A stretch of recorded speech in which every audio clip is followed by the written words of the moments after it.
नमस्कार, आपके साथ मैं हूं विद्यानाथ झा। यूपी के सीएम पद की शपथ लेने जा रहे हैं योगी आदित्यनाथ। आपको बताते हैं वो कौन हैं, आखिर वो क्या वजह थी जिसकी वजह से कई बड़े बड़े दावेदारों को पीछे करके योगी आदित्यनाथ यूपी में सत्ता के सिंहासन पर पहुंच गए हैं। आखिर पीएम मोदी और अमित शाह को उनमें वो क्या खूबियां दिखी कि उन्होंने देश की राजनीति में प्रधानमंत्री के बाद सबसे महत्वपूर्ण पद पर योगी आदित्यनाथ को बिठाया है। आपको उनके सियासी सफर की जानकारी होगी, लेकिन बहुत कम लोग उनके निजी जीवन के बारे में जानते हैं। आइए हम उनके सन्यासी बनने से लेकर हिंदुत्व के पोस्टर बॉय बनने तक की कहानी आपको तफसील से दिखाते हैं।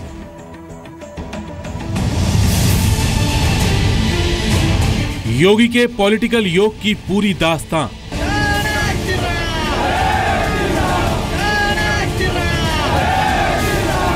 गोरखपुर से लखनऊ का पूरा सफरनामा। खादी पर भारी गेरुआ वस्त्रधारी।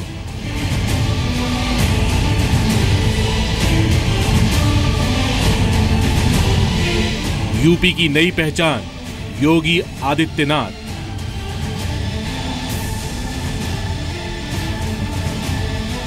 आखिर योगी आदित्यनाथ में प्रधानमंत्री नरेंद्र मोदी और अमित शाह को ऐसा क्या दिखा कि तमाम बड़े दिग्गज दावेदारों के बीच उन्हें उत्तर प्रदेश का मुख्यमंत्री बना दिया गया।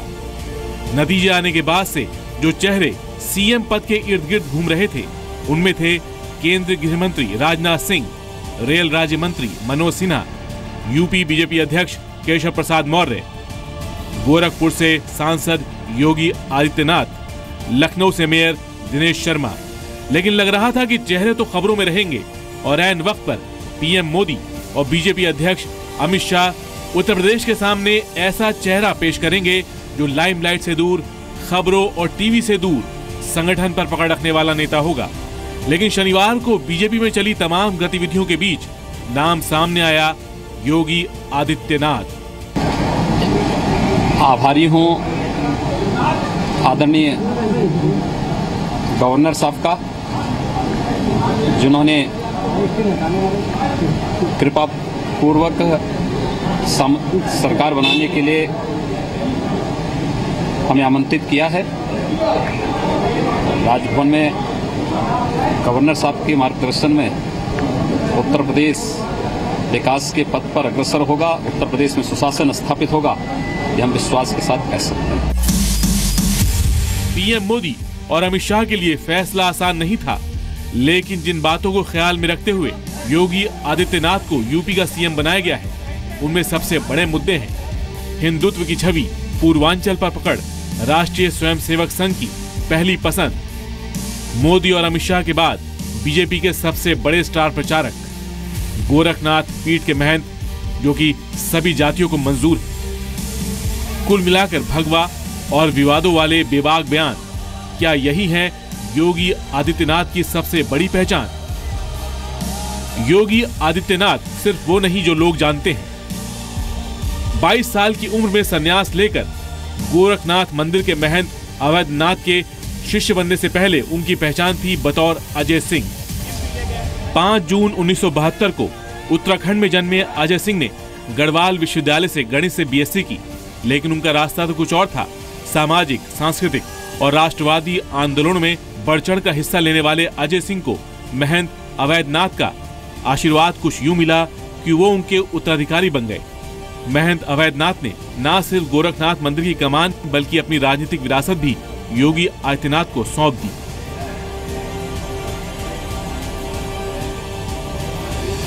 उनके सामने दो बड़ी चुनौती होगी। उत्तर प्रदेश को जाति पंथ से ऊपर उठाकर, जिन लोगों ने जाति पंथ के नाम पर विभाजित करके उत्तर प्रदेश को देखा, उससे ऊपर उठाकर विकास के रास्ते पर ले जाना, सांस्कृतिक राष्ट्रवादी के तत्वों को स्थापित करना, तीसरा उत्तर प्रदेश को एक विकास का मॉडल के रूप में स्थापित करना। जहां तक योगी जी की बात है, एक ऊर्जावान व्यक्ति हैं, ईमानदार हैं, प्रतिबद्ध हैं, बड़ा जनाधार है। 1998 में गोरखपुर से 12वीं लोकसभा का चुनाव जीतकर योगी आदित्यनाथ संसद पहुंचे। तब वो सबसे युवा सांसद थे। वो सिर्फ 26 साल की उम्र में पहली बार सांसद बने। 1998 से लगातार वो इस क्षेत्र का प्रतिनिधित्व कर रहे हैं। योगी आदित्यनाथ ने बीजेपी में रहते हुए हिंदू युवा वाहिनी का गठन किया और धर्म परिवर्तन के खिलाफ मुहिम छेड़ दी। हिंदुत्व के पोस्टर बॉय योगी आदित्यनाथ कई विवादित बयानों की वजह से सुर्खियों में रहे। यही नहीं, 2007 में जब गोरखपुर में दंगे हुए तो उन्हें मुख्य आरोपी बनाया गया। इस आरोप में जब योगी आदित्यनाथ की गिरफ्तारी हुई तो हंगामा मच गया। योगी आदित्यनाथ पर 7 सितंबर 2008 को जानलेवा हमला हुआ था। योगी आदित्यनाथ ने राजनीति के अपने संघर्षों में आगे बढ़ने में अपनी हिंदुत्व की छवि को कभी आंच नहीं आने दी। योगी आदित्यनाथ को उत्तर प्रदेश बीजेपी का ऊर्जावान, तेज तर्रार और युवा चेहरा माना जाता रहा है।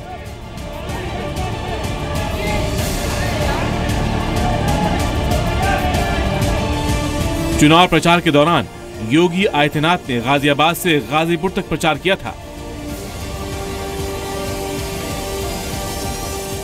प्रधानमंत्री नरेंद्र मोदी और बीजेपी के राष्ट्रीय अध्यक्ष अमित शाह ने योगी आदित्यनाथ को उनकी मेहनत के इनाम में सीएम की कुर्सी दी है। गोरखपुर से सांसद योगी आदित्यनाथ 1998 से यानी लगातार 5 बार से लोकसभा सांसद हैं। जमीनी नेता के तौर पर पहचान बनाने वाले योगी आदित्यनाथ को सीएम बनाने के लिए उनके समर्थकों ने आक्रामक मुहिम चलाई थी।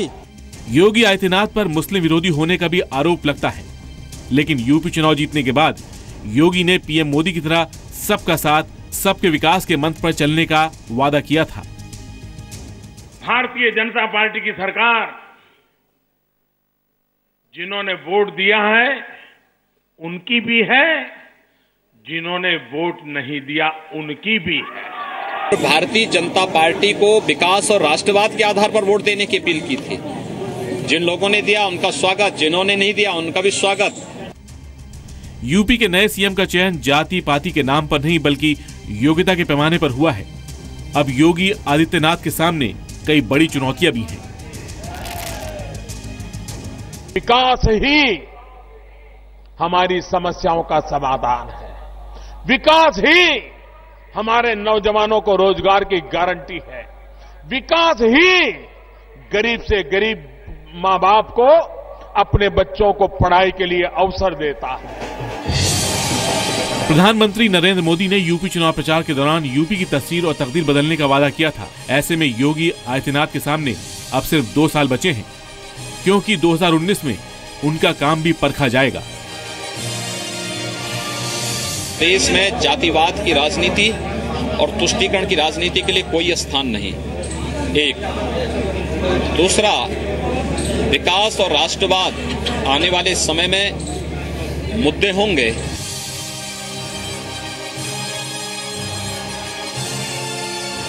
पीएम मोदी ने यूपी विजय के बाद पहले भाषण में कहा था कि वो मेहनत की पराकाष्ठा करेंगे, जबकि बीजेपी संसदीय दल की बैठक में पीएम ने कहा था कि ना बैठूंगा ना बैठने दूंगा।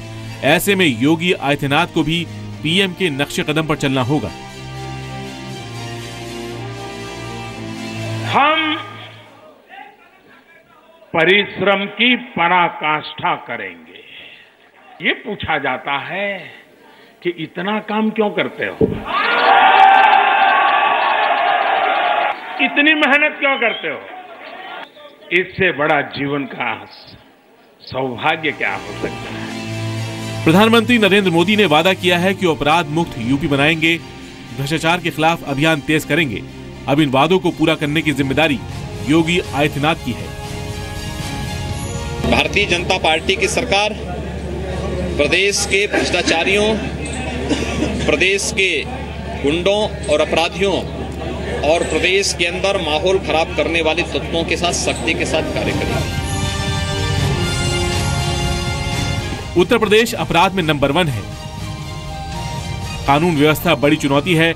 ऐसे में योगी आदित्यनाथ के सामने फिलहाल यही सबसे बड़ा चैलेंज है। विकास और राष्ट्रवाद आने वाले समय में मुद्दे होंगे। विशाल पांडे, जी मीडिया, लखनऊ।